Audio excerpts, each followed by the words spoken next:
آدم علیہ السلام کے بعد 1000 سال تک توحید پر قائم رہنے کے بعد ان لوگوں میں بت پرستی اس طرح شروع ہوئی کہ ان برے لوگوں میں بعض نیک لوگ بھی تھے۔ یہ برے لوگ ان نیک لوگوں سے بہت محبت کرتے تھے اور ان سے تقرب حاصل کرتے تھے، ان کی شان میں بہت مبالغہ کرتے تھے، جیسا کہ آج کل بعض لوگ علماء اور صالحین کی مدح سرائی میں زمین و آسمان کے قلابے ملاتے ہیں۔ یہی چیز بعد میں شرک کا ذریعہ بنی۔ امام بخاری رحمت اللہ علیہ نے سورہ نوح آیت 23 میں اللہ کے فرمان وَقَالُوا لَا تَذَرُنَّ آلِهَتَكُمْ وَلَا تَذَرُنَّ وَدًّا وَلَا سُوَاعًا وَلَا يَغُوثَ وَيَعُوقَ وَنَسْرًا، اور انہوں نے کہا کہ ہرگز اپنے معبودوں کو نہ چھوڑنا اور نہ ود اور سوا اور یغوث اور یعوق اور نصر کو چھوڑنا کی تفسیر کرتے ہوئے ابن عباس رضی اللہ عنہما سے روایت کی ہے۔ وہ فرماتے ہیں کہ یہ نوح علیہ السلام کی قوم کے بعض نیک آدمیوں کے نام ہیں۔ جب وہ فوت ہو گئے تو شیطان نے ان کی قوم کے دل میں یہ بات ڈال دی کہ جہاں وہ حضرات بیٹھا کرتے تھے وہاں ان کے بت بنا کر رکھ دو اور ان کو وہی نام دو جو ان بزرگوں کے تھے۔ انہوں نے ایسا ہی کیا اور پتھر کے بت بنا کر ان کے نام ان بزرگوں والے رکھ دیے۔ اس وقت تو بتوں کی پوجا نہ ہوئی، لیکن جب یہ لوگ فوت ہو گئے اور علم مٹ گیا تب ان کی پوجا ہونے لگی۔ ابن عباس رضی اللہ عنہما فرماتے ہیں نوح علیہ السلام کی قوم کے یہی بت بعد میں عرب میں پوجے گئے، اور اللہ تعالی کے فرمان وَقَالُوا لَا تَذَرُنَّ آلِهَتَكُمْ وَلَا تَذَرُنَّ وَدًّا وَلَا سُوَاعًا وَلَا يَغُوثَ وَيَعُوقَ وَنَسْرًا کا یہی مطلب ہے، یعنی ان نیک بزرگوں کے بت بنا لیے گئے اور آہستہ آہستہ ان کی پوجا شروع کر دی گئی، اور سب لوگوں نے ایک اللہ کی عبادت سے انکار کر دیا۔ نوح علیہ السلام اکیلے اس دنیا میں موحد اور توحید پرست باقی رہ گئے۔ نوح علیہ السلام کا نسب کچھ یوں ہے: نوح بن لامک بن متو شلح بن ادریس۔ اس طرح ادریس علیہ السلام ان کے پردادا ہوئے۔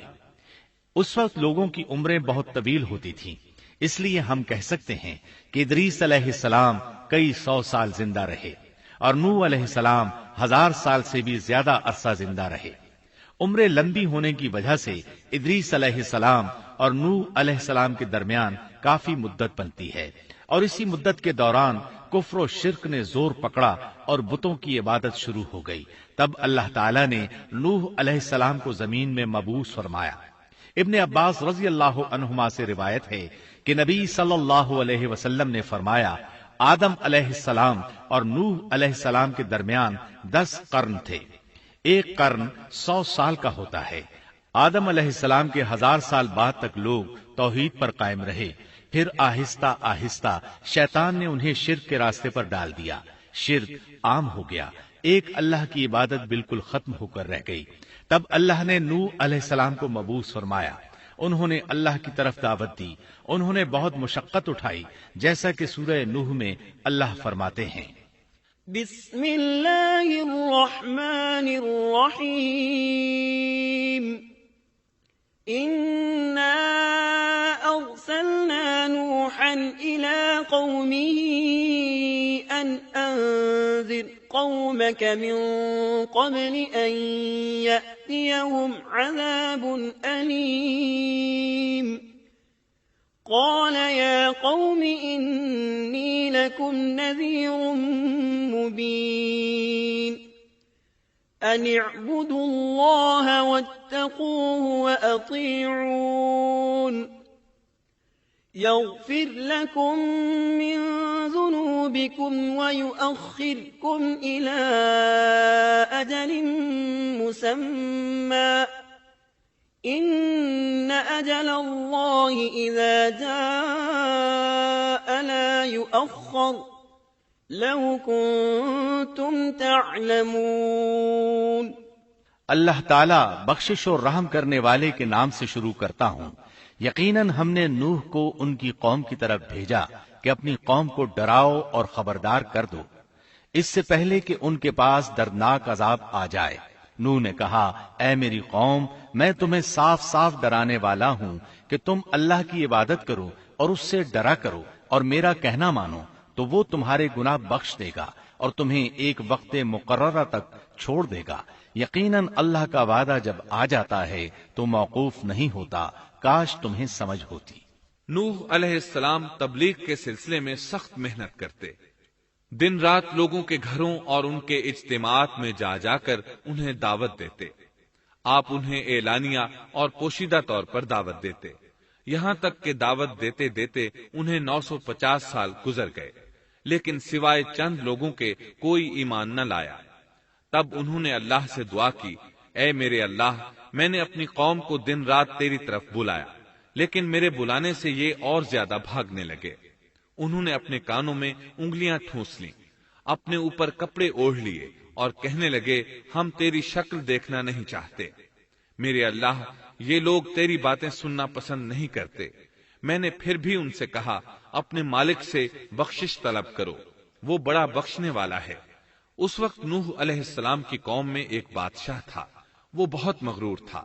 وہ قوم سے کہنے لگا، نوح کی باتوں پر کان نہ دھرنا اور نہ اس سے بحث کرنا، یہ جو کرتا ہے اسے کرنے دو، تم اپنے بتوں کی پوجا پر ڈٹے رہو۔ چنانچہ لوگوں نے نوح علیہ السلام کی باتوں کی طرف سے کان بند کر لیے، اپنے بادشاہ کی بات پر عمل کرنے لگے۔ تب نوح علیہ السلام نے اللہ سے فریاد کی، اے پروردگار، یہ میرا کہنا نہیں مانتے، ان لوگوں کی سنتے ہیں جن کی اولاد اور مال نے انہیں فائدہ تو نہ دیا، الٹا نقصان پہنچایا، اور انہوں نے میرے ساتھ بڑا داؤ کیا، یعنی دوسروں کو میرے درپے کر دیا، خود بھی مجھے ستانے میں کوئی کسر نہ چھوڑی، اور آپس میں ایک دوسرے سے کہنے لگے، اپنے دیوتاؤں کو نہ چھوڑنا، نہ ود اور نہ سوا اور نہ یغوث اور نہ یعوق اور نہ نصر کو چھوڑنا۔ ان لوگوں نے بہت سے لوگوں کو گمراہ کر ڈالا، اور پروردگار تو ایسا کر کہ یہ ظالم اور زیادہ گمراہ ہو۔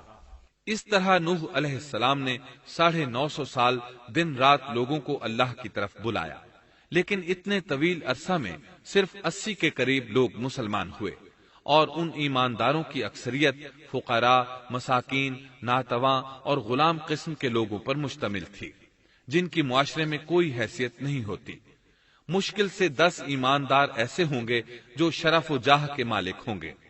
چنانچہ نوح علیہ السلام کے مغرور سرداروں نے جب اس صورتحال کو دیکھا تو اکٹھے ہو کر نوح علیہ السلام کے پاس آئے اور کہنے لگے، اے نوح، ہم چاہتے ہیں تیری باتیں سنیں اور لوگوں کو بھی تیری باتیں سننے کی ترغیب دیں اور سب تجھ پر ایمان لے آئیں، لیکن اس سے پہلے ہماری ایک شرط ہے، یہ کہ آپ کے حلقے میں جو یہ ذلیل اور حقیر لوگ آ گئے ہیں انہیں دھکے دے کر اپنے پاس سے نکال دے، اس لیے کہ ہم اپنی قوم کے سردار، چودھری اور مقام و مرتبے والے لوگ ہیں، اس لیے ہم ان فقیر لوگوں کے پاس نہیں بیٹھ سکتے۔ اگر آپ انہیں نکال دیتے ہیں تو ہم ایمان لے آئیں گے۔ اللہ تعالیٰ نے نوح علیہ السلام کی قوم کے ان سرداروں کی تردید سورہ ہود آیات 27 تا 31 میں کی ہے۔ اللہ تعالیٰ فرماتے ہیں، فقال الملأ الذين كفروا من قومه ما نراك إلا بشرا مثلنا وما نراك اتبعك إلا الذين هم أراذلنا بادي الرأي وما نرى لكم علينا من فضل بل نظنكم كاذبين قال يا قوم أرأيتم إن كنت على بينة من ربي وآتاني رحمة من عنده فعميت عليكم أنلزمكموها وأنتم لها كارهون۔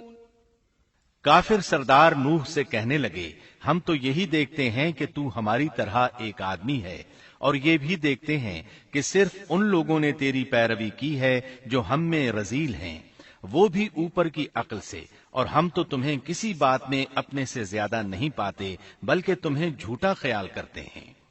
نوح نے کہا، اے سردارو، بتلاؤ تو صحیح، اگر میں اپنے رب کی طرف سے جو دلیل آئی ہے اس پر قائم ہوا اور اس نے اپنی مہربانی سے مجھے سرفراز کیا اور تم سے وہ چھپی رہی، تو کیا زبردستی میں اسے تمہارے سر منڈ دوں گا، حالانکہ تم اس سے بیزار ہو۔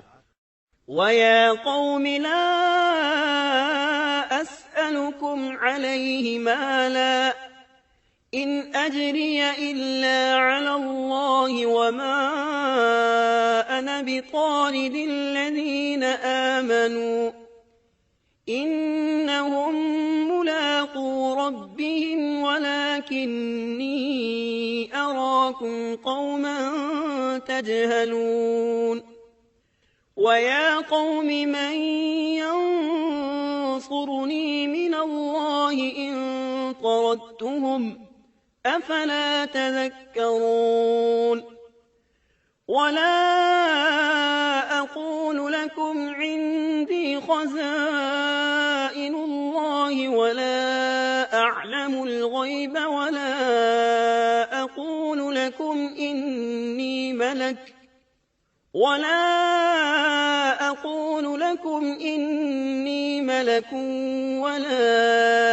أَقُولُ لِلَّذِينَ تَزْدَرِي أَعْيُنُكُمْ لَن يُؤْتِيَهُمُ اللَّهُ خَيْرًا اللَّهُ أَعْلَمُ بِمَا فِي أَنفُسِهِمْ إِنِّي إِذًا لَّمِنَ الظَّالِمِينَ۔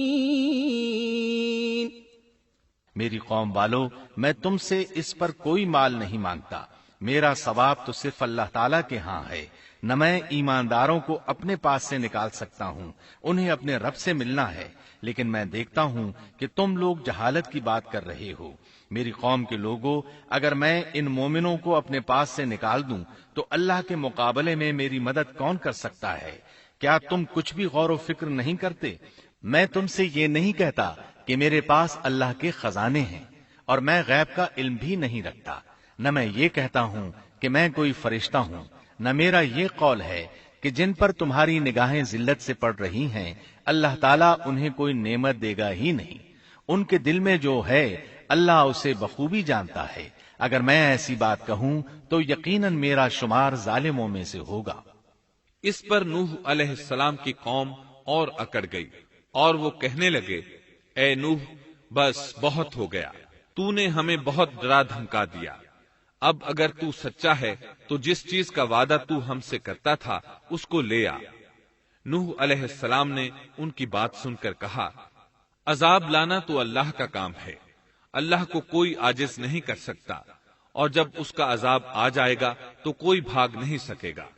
اس کے بعد نوح علیہ السلام کی قوم کا ان سے آمنا سامنا ہوا تو انہوں نے ان سے کہا، اے میری قوم، اگر تم پر یہ گراں گزرتا ہے کہ میں تم میں رہتا ہوں اور تمہیں اللہ کی باتیں سنا رہا ہوں، تم اس سے چڑھتے ہو اور مجھے نقصان پہنچانے کے درپے رہتے ہو، تو سنو، میں صاف کہتا ہوں، مجھے تمہارا کوئی خوف نہیں، تمہاری کوئی پرواہ نہیں، تم سے جو ہو سکے کر گزرو، میرا جو بگاڑ سکتے ہو بگاڑ لو، تم اپنے شریکوں اور جھوٹے معبودوں کو بھی بلا لو اور مل جل کر مشورے کر کے بات کھول کر پوری قوت کے ساتھ مجھ پر حملہ کرو، تمہیں قسم ہے تم میرا جو بگاڑ سکتے ہو بگاڑ لو، اس میں کوئی کسر اٹھا نہ رکھو، مجھے بالکل مہلت نہ دو، اچانک مجھے گھیر لو، میں بالکل بے خوف ہوں، اس لیے کہ تمہارے راستے کو میں باطل جانتا ہوں، میں حق پر ہوں، حق کا ساتھی اللہ ہوتا ہے، میرا بھروسہ اسی عظیم ذات پر ہے، مجھے اس کی قدرت کی بڑائی معلوم ہے۔ نوح علیہ السلام نے واضح الفاظ میں اپنی قوم کو چیلنج دیا، لیکن کسی میں طاقت نہ ہوئی کہ وہ نوح علیہ السلام کا مقابلہ کر سکے، چنانچہ کہنے لگے، اسے چھوڑ دو، یہ مجنون اور بے وقوف ہے، نعوذ باللہ۔ بہرحال معاملہ اسی طرز پر چلتا رہا، یہاں تک کہ سال ہر سال گزر گئے، لیکن کوئی مسلمان نہ ہوا۔ پھر پہاڑ پر رہنے والے لوگ روز بروز برائی میں ترقی کرتے چلے گئے، اور جو لوگ شروع میں ایمان لائے تھے ان کے علاوہ اور کوئی شخص ایمان نہ لایا۔ نوح علیہ السلام انہیں مسلسل دعوت دیتے رہے مگر بے اثر۔ یہاں تک کہ اللہ تعالیٰ نے نوح علیہ السلام کی طرف وحی کی کہ اب کوئی شخص ایمان نہیں لائے گا۔ اللہ تعالیٰ سورہ ہود میں فرماتے ہیں، وَأُوحِيَ إِلَى نُوحٍ أَنَّهُ لَن يُؤْمِنَ مِن قَوْمِكَ إِلَّا مَن قَدْ آمَنَ فَلَا تَبْتَئِسْ بِمَا كَانُوا يَفْعَلُونَ۔ نوح کی طرف وحی کی گئی کہ آپ کی قوم میں سے جو ایمان لا چکے ہیں ان کے سوا اور کوئی اب ایمان نہیں لائے گا، پس آپ ان کے کاموں پر غمگین نہ ہوں۔ مطلب یہ تھا کہ آپ غم نہ کریں، اللہ کا حکم اب پورا ہونے والا ہے۔ غور فرمائیں، نوح علیہ السلام کے جذبے کو دیکھیے، مسلسل 950 سال تک دعوت دیتے رہے، لوگ انہیں جھٹلاتے رہے، لیکن پھر بھی ان سے نا امید نہ ہوئے۔ اب جب کہ اللہ کی طرف سے وحی آ گئی کہ ان میں سے اور کوئی ایمان نہیں لائے گا اور کسی میں طاقت نہیں کہ انہیں ہدایت عطا فرمائے، تو نوح علیہ السلام نا امید ہو گئے اور انہوں نے اپنی قوم پر بد دعا کی۔ اس کا ذکر اللہ تعالیٰ نے سورہ نوح آیات 26 تا 28 میں کیا ہے۔ وَقَالَ نُوحٌ رَبِّ لَا تَذَرْ عَلَى الْأَرْضِ مِنَ الْكَافِرِينَ دَيَّارًا إِنَّكَ إِن تَذَرْهُمْ يُضِلُّوا عِبَادَكَ وَلَا يَلِدُوا إِلَّا فَاجِرًا كَفَّارًا رَبِّ اغْفِرْ لِي وَلِوَالِدَيَّ وَلِمَن دَخَلَ بَيْتِيَ مُؤْمِنًا وَلِلْمُؤْمِنِينَ وَالْمُؤْمِنَاتِ وَلَا تَزِدِ الظَّالِمِينَ إِلَّا تَبَارًا۔ نوح نے کہا، اے میرے پروردگار، تو روئے زمین پر کسی کافر کو رہنے سہنے والا نہ چھوڑ، اگر تو انہیں چھوڑے گا تو یہ یقیناً تیرے اور بندوں کو بھی گمراہ کر دیں گے، اور ان کے ہاں جو اولاد ہوگی وہ بھی بدکار ناشکرے ہوں گے۔ اے میرے پروردگار، تو مجھے اور میرے ماں باپ کو اور جو بھی ایماندار ہو کر میرے گھر آئے اور تمام مومن مردوں اور عورتوں کو بخش دے، اور کافروں کو سوائے ہلاکت کے اور کچھ نہ دے۔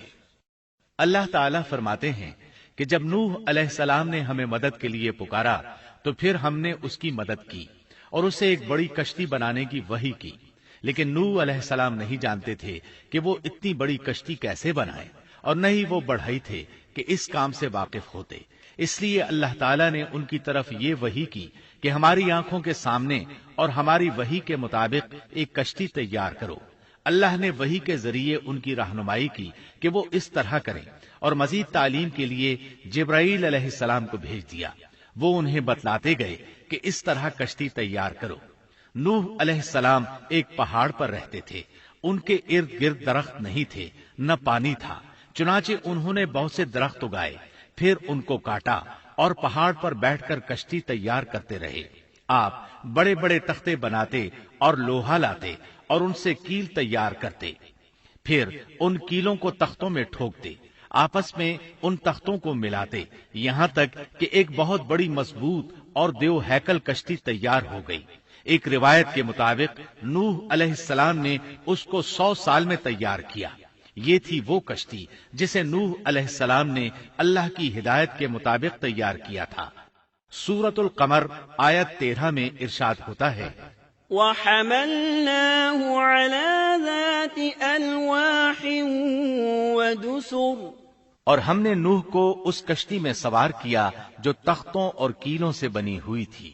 نوح علیہ السلام نے دعوت کا کام چھوڑ دیا اور کشتی بنانے لگے۔ وہ لوگ جب انہیں کشتی بناتے دیکھتے تو ان کا مذاق اڑاتے، کہتے، نوح پہلے تو نبی تھا، اب بڑھئی بن گیا۔ مزید کہتے، یہ کیسا مجنون ہے کہ پہاڑ پر کشتی بنا رہا ہے، تعجب ہے اس پر۔ اللہ نے ان کافروں کے مذاق کا ذکر سورہ ہود آیات 38 اور 39 میں کیا ہے۔ وَيَصْنَعُ الْفُلْكَ وَكُلَّمَا مَرَّ عَلَيْهِ مَلَأٌ مِّن قَوْمِهِ سَخِرُوا مِنْهُ قَالَ إِن تَسْخَرُوا مِنَّا فَإِنَّا نَسْخَرُ مِنكُمْ كَمَا تَسْخَرُونَ فسوف تعلمون من يأتيه عذاب يخزيه ويحل عليه عذاب مقيم۔ نوح کشتی بنانے لگے، اس کی قوم کی جو جماعت اس کے پاس سے گزرتی وہ اس کا مذاق اڑاتی۔ وہ کہتے اگر تم ہمارا مذاق اڑاتے ہو تو ہم بھی تم پر ایک دن ہنسیں گے جیسے تم مسخرہ پن کر رہے ہو۔ تمہیں بہت جلد معلوم ہو جائے گا کہ کس پر عذاب آتا ہے جو اسے رسوا کرے اور اس پر ہمیشہ کا عذاب اتر آئے۔ اس کشتی کا حلیہ ابن عباس رضی اللہ عنہما سے ایک روایت میں یوں آیا ہے۔ وہ بیان کرتے ہیں کہ نوح علیہ السلام نے پہاڑ پر ایک کشتی تیار کی اور اسے تارکول سے لت پت کیا۔ اسی وقت سے تارکول کا ظہور ہوا۔ اس کشتی کا طول 300 گز، اونچائی 30 گز اور عرض 50 گز تھا۔ ایک اندازے کے مطابق اس کا طول 1 کلومیٹر سے زیادہ تھا اور اس کی بلندی اور گہرائی کے بارے میں کہا گیا ہے کہ 30 ہاتھ تھی، اور یہ کشتی عام کشتیوں کی طرح اوپر سے کھلی ہوئی نہیں تھی، بلکہ جس طرح اس کو نیچے سے بند کیا گیا تھا اسی طرح اوپر سے بھی بند کیا گیا تھا، تاکہ اوپر سے جو بارش برسے وہ انہیں نقصان نہ دے، اور جس طرح نیچے والے غرق ہونے سے محفوظ رہیں اسی طرح اوپر والے بھی محفوظ رہیں۔ گویا وہ ایک گیند کی مانند تھی۔ اس میں الگ الگ 3 درجے بنائے گئے تھے، ہر درجے میں ایک دروازہ تھا، اور یہ 3 دروازے اس طرح تھے کہ ہر دروازے کے اوپر ایک دروازہ تھا۔ یہ اس کشتی کا حلیہ تھا جس کے راوی ابن عباس رضی اللہ عنہما ہیں۔ یہ کشتی آج بھی موجود ہے۔ اللہ تعالیٰ نے اس کشتی کو بطور عبرت اور نشانی کے باقی رکھا ہے، جیسا کہ اللہ تعالیٰ فرماتے ہیں وَلَقَدْ تَرَكْنَاهَا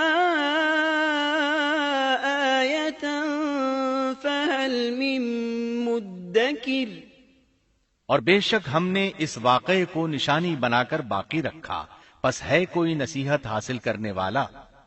اس صدی میں علماء کے ایک گروہ نے اس کشتی کو ترکی کے ایک پہاڑ پر پا لیا ہے۔ اب وہ 2 ٹکڑوں میں تقسیم ہو چکی ہے۔ اس کا حلیہ وہی تھا جو بیان ہوا۔ اللہ کا فرمان سچا ثابت ہو گیا کہ ہم نے اس کو نشانی بنا کر باقی رکھا ہے۔ اس کے بعد طوفان آیا۔ اللہ تعالیٰ نے نوح علیہ السلام کو اس طوفان کے ظہور کی ایک نشانی اور علامت بتلائی تھی۔ نوح علیہ السلام کے گھر میں ایک تنور تھا۔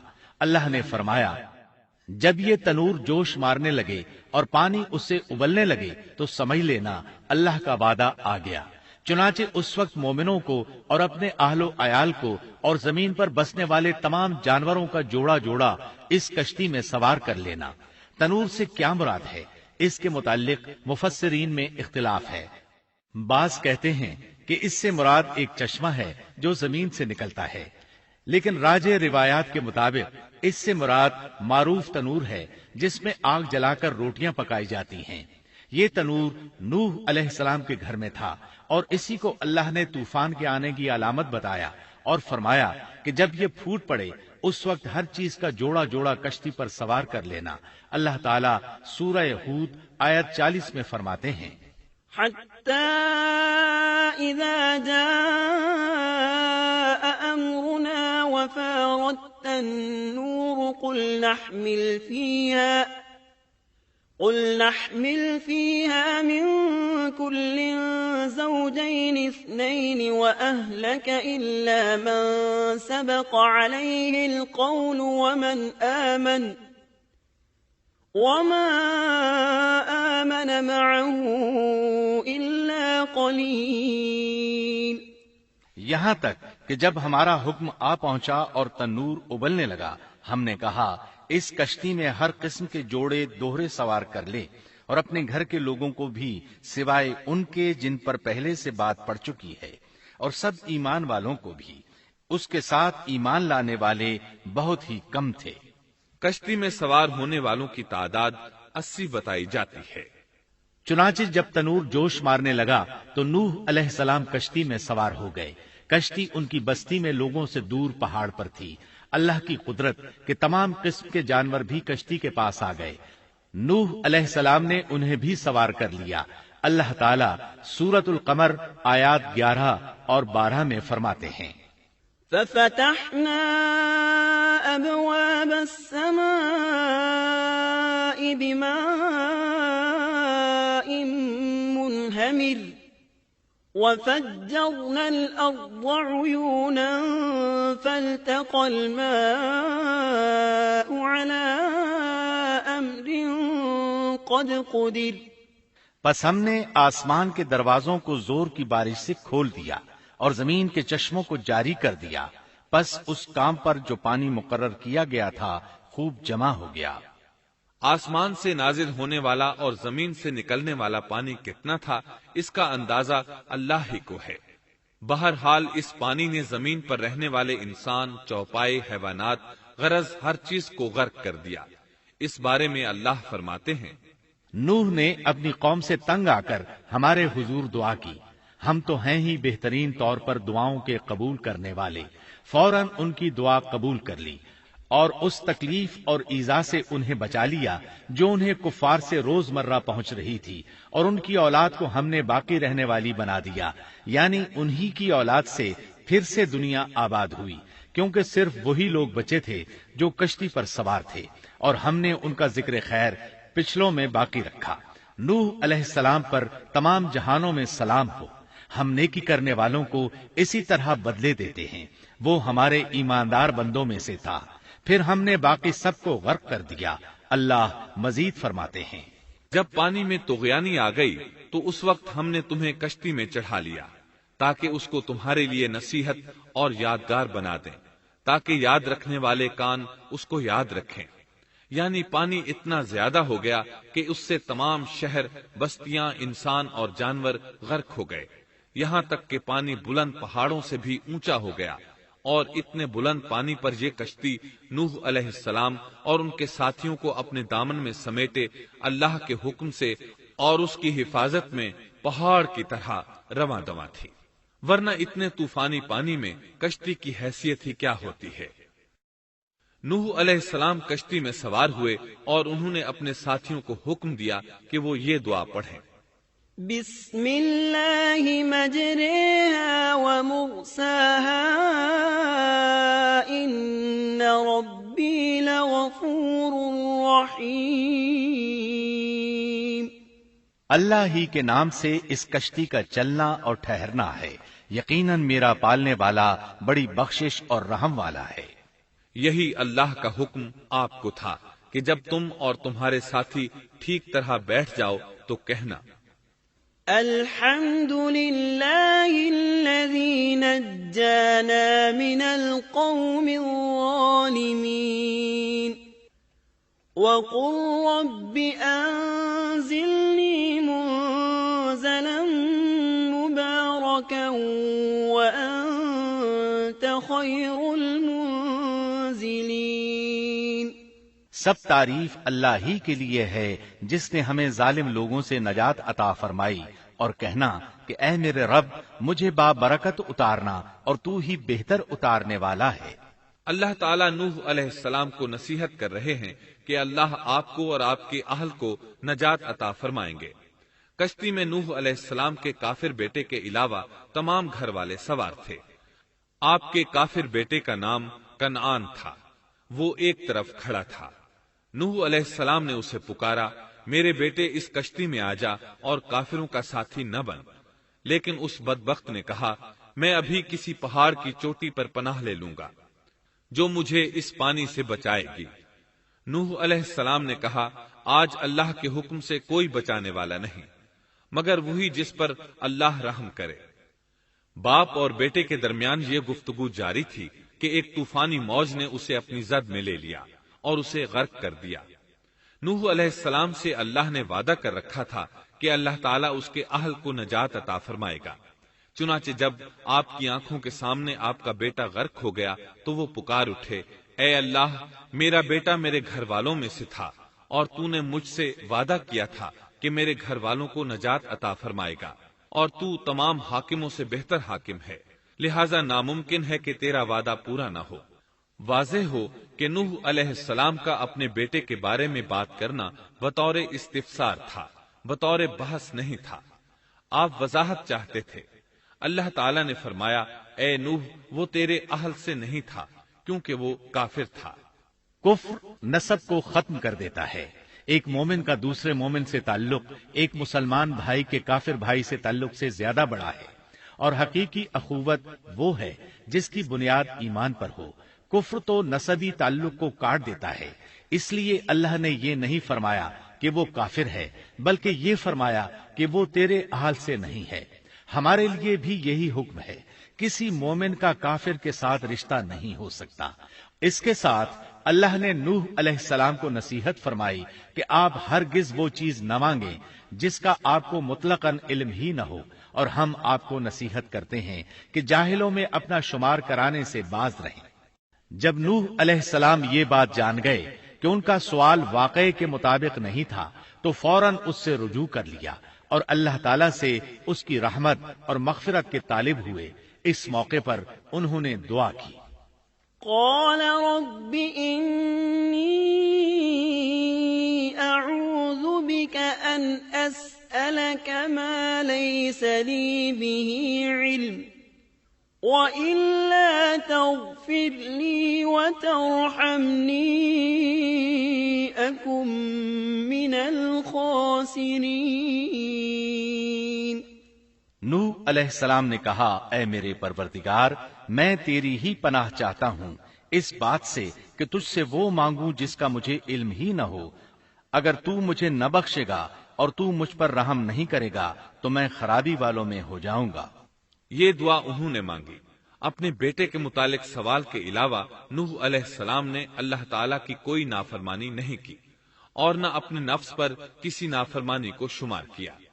کشتی نوح علیہ السلام اور ان کے ساتھیوں کو لیے پانی کی موجوں پر بلند ہو رہی تھی، اور زمین پر موجود ہر چیز، انسان، حیوانات، چوپائے، پرندے غرق ہو چکے تھے۔ ان میں کوئی بھی باقی نہیں بچا تھا۔ اگر کوئی زندہ بچا تھا تو کشتی والے۔ ابن عباس رضی اللہ عنہما سے روایت ہے کہ نوح علیہ السلام اور ان کے ساتھی 6 ماہ کشتی میں رہے، اور بعض روایات میں یہ بھی ہے کہ وہ محرم کی 10 تاریخ کو کشتی سے نیچے اترے۔ آخر اللہ کے حکم سے طوفان رک گیا۔ اللہ نے زمین کو حکم دیا کہ وہ تمام پانی کو نگل جائے۔ زمین نے سارا پانی نگل لیا، زمین خشک ہو گئی۔ اللہ تعالیٰ سورہ ہود آیت 44 میں فرماتے ہیں، وقيل يا أرض ابلعي ماءك ويا سماء أقلعي وغيض الماء وقضي الأمر واستوت على الجودي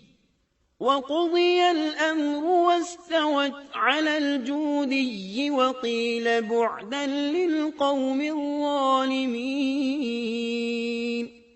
اور فرما دیا گیا کہ اے زمین اپنے پانی کو نگل جا، اور اے آسمان بس کر تھم جا۔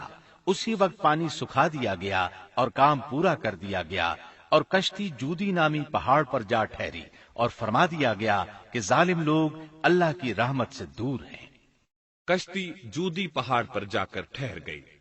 اب انہیں حکم ہوا کہ سلامتی کے ساتھ کشتی سے اتر آئے۔ آپ پر بھی برکت نازل ہوگی، اور ان قوموں پر بھی جو آئندہ آپ کی نسل سے پیدا ہوں گی، اور آپ کی نسل میں سے کچھ لوگ ایسے بھی ہوں گے جنہیں ہم فائدہ تو ضرور پہنچائیں گے، پھر انہیں ہماری طرف سے دردناک عذاب پہنچے گا۔ بہت سی روایات میں یہ بات مذکور ہے کہ نوح علیہ السلام ایک لمبی مدت یعنی 6 ماہ کشتی میں طوفان تھم جانے کا انتظار کرتے رہے۔ آپ نے طوفان کے حالات معلوم کرنے کے لیے ایک کبوتر بھیجا جو واپس آ گیا۔ اسے پاؤں رکھنے کو جگہ نہ ملی۔ اسے دوبارہ بھیجا گیا تو وہ پھر واپس آ گیا۔ چند دن بعد اسے پھر بھیجا گیا تو وہ اپنی چونچ میں زیتون کی ایک ٹہنی لیے ہوئے تھا۔ اس سے نوح علیہ السلام نے معلوم کر لیا کہ پانی زمین سے کچھ ہی اونچا رہ گیا ہے اور درخت وغیرہ اگ چکے ہیں۔ کچھ دن بعد اسے پھر بھیجا گیا۔ اس مرتبہ وہ واپس لوٹا تو اس کے پاؤں خاک آلود تھے۔ نوح علیہ السلام نے سمجھ لیا کہ طوفان رک گیا اور زمین خشک ہو چکی ہے۔ سیرت کی کتب میں یہ واقعہ موجود ہے۔ اسی کی بنیاد پر سیرت نگاروں کا کہنا ہے کہ کبوتر کا آنا سلامتی کی علامت تھا، اور اس کی چونچ میں زیتون کی ٹہنی نوح علیہ السلام کی بادشاہت کی طرف اشارہ تھا۔ اس طرح نوح علیہ السلام زمین پر اتر آئے۔ اس وقت اولاد آدم میں سے کوئی انسان سوائے ان لوگوں کے زندہ نہیں بچا تھا۔ جزیرہ عرب، فلسطین اور ان کے ارد گرد کا علاقہ غرق ہونے سے محفوظ رہا۔ ان کے علاوہ تمام زمین غرق ہوئی تھی۔ سب کے سب طوفان کی نذر ہو گئے۔ صرف نوح علیہ السلام سے اولاد پیدا ہوئی اور زمین میں ان کی اولاد کے علاوہ اور کسی کی نسل باقی نہ رہی۔ اسی وجہ سے نوح علیہ السلام کو آدم ثانی اور ابو البشر ثانی کہا جاتا ہے، کیونکہ تمام کے تمام بشر انہی کی طرف منسوب ہیں۔ سورۃ الصافات آیات 75 تا 77 میں اسی طرف اشارہ ہے۔ وَلَقَدْ نَادَانَا نُوحٌ فَلَنِعْمَ الْمُجِيبُونَ وَنَجَّيْنَاهُ وَأَهْلَهُ مِنَ الْكَرْبِ الْعَظِيمِ وَجَعَلْنَا ذُرِّيَّتَهُ هُمُ الْبَاقِينَ۔ اور ہمیں نوح نے پکارا تو دیکھ لو کہ ہم کیسے اچھے دعا قبول کرنے والے ہیں۔ ہم نے اسے اور اس کے فرمانبرداروں کو اس زبردست مصیبت سے بچا لیا۔ اس کی اولاد ہم نے باقی رہنے والی بنا دی۔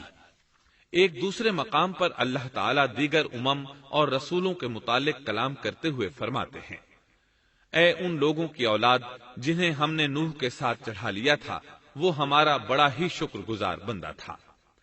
نوح علیہ السلام کے 3 بیٹے تھے، سام، حام اور یافس۔ سام کی نسل زیادہ تر سفید رنگت کی تھی اور بہت کم لوگ ان میں سیاہ فام تھے، البتہ کچھ ان میں گندمی تھے۔ حام کی اولاد کی اکثریت سیاہ فام تھی، ان میں بہت کم لوگ سفید رنگ کے تھے، اور یافس کی اولاد سرخی مائل رنگ کی تھی۔ عرب اور بنو اسرائیل سام کی اولاد ہیں، تمام حبش حام کی اولاد ہیں، ترک اور مشرقی ایشیا کے لوگ یافس کی اولاد ہیں۔ طوفان کے بعد نوح علیہ السلام اللہ کے بندوں میں 350 سال تک زندہ رہے، اور وہ اللہ کے قول عبدن شکورن کے مصداق تھے۔ پھر نوح علیہ السلام فوت ہو گئے۔ راجح ترین روایات کے مطابق آپ مکہ میں دفن ہوئے، ایک دوسری روایت کے مطابق آپ لبنان میں دفن ہوئے۔